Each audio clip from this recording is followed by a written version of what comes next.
Perkenalkan, nama saya Ameta Mutia dengan NIM 2504 Perkenalkan, nama saya Irnanda Syafira dengan NIM 250410159. Nah, saya di sini akan menjelaskan pemuaian. Nah, apa sih pemuaian? Pemuaian itu, pemuaian adalah bertambahnya ukuran suatu benda akibat pemanasan. Semakin tinggi suhu partikel dalam benda bergerak, lebih cepat sehingga benda memanjang, melebar atau membesar. Selanjutnya dijelaskan oleh teman saya. Nah, di sini saya akan menjelaskan tentang jenis-jenis pemuaian. Jenis-jenis pemuaian yang pertama ada pemuaian panjang. Pemuaian panjang terjadi pada benda berbentuk batang. Panjang benda bertambah saat dipanaskan. Contohnya, rel kereta atau kabel yang memanjang saat panas. Nah, rumus pemuaian panjang adalah panjang benda saat dipanaskan sama dengan panjang benda mula-mula dalam kurung 1 tambah koefisien muai linear atau panjang dikali perubahan suhu. Yang kedua ada pemuaian luas. Pemuaian luas terjadi pada benda berbentuk lembaran. Misalnya logam tipis, luas benda akan bertambah ketika dipanaskan. Rumus pemuaian luas adalah luas benda saat dipanaskan sama dengan luas benda mula-mula 1 tambah 2A koefisien muai luas dikali perubahan suhu. Nah, yang ketiga ada pemuaian volume. Pemuaian volume terjadi pada 3 zat padat, cair, dan gas yang masing-masing perhitungan yang berbeda. Pemuaian volume pada zat padat adalah mengalami pemuaian panjang, luas, dan volume. Rumusnya, luas benda saat dipanaskan sama dengan luas benda mula-mula 1 tambah 3 koefisien muai volume dikali perubahan suhu. Pemuaian volume pada zat cair hanya mengalami pemuaian volume karena cenderung mengambil bentuk wadahnya.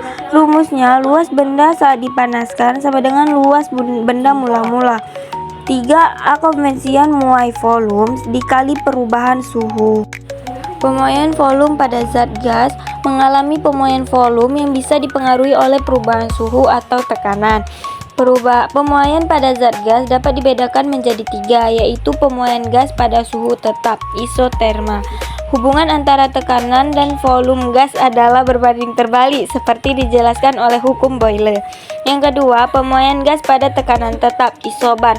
Volume gas berbanding lurus dengan suhu mutlaknya. Yang ketiga, pemuaian terjadi pada volume tetap, isobarik. Tekanan gas berbanding lurus dengan suhu mutlaknya. Nah, selanjutnya mengapa terjadinya pemuaian? Kenapa sih terjadinya pemuaian? Pemuaian terjadi karena setiap zat terdiri dari partikel-partikel yang terus bergerak. Ketika zat menerima panas atau suhu naik, partikel-partikel ini akan bergerak lebih kuat, bergerak lebih cepat, dan saling menjauh satu sama lain. Peningkatan jarak antar partikel ini menyebabkan volume atau ukuran keseluruhannya benda bertambah, yang disebut sebagai pemuaian. Nah, selanjutnya ada contoh pemuaian dalam kehidupan sehari-hari.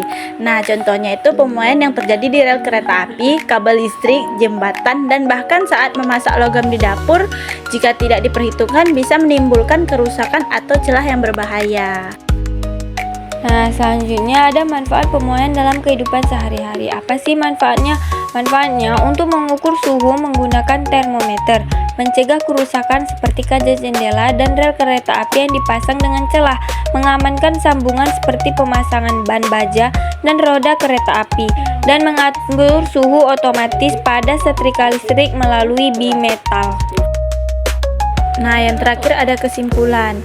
Kesimpulannya adalah pemuaian adalah bertambahnya ukuran suatu benda seperti panjang, luas, atau volume akibat kenaikan suhu. Fenomena ini dapat terjadi pada zat padat, cair, dan gas dan dipengaruhi oleh ukuran awal benda, kenaikan suhu, serta jenis bendanya. Pemahaman pemuaian penting untuk perancangan berbagai teknologi seperti termometer dan sambungan rel kereta api serta untuk mencegah kerusakan dalam konstruksi. Sekian presentasi dari kami. Terima kasih. Assalamualaikum warahmatullahi wabarakatuh.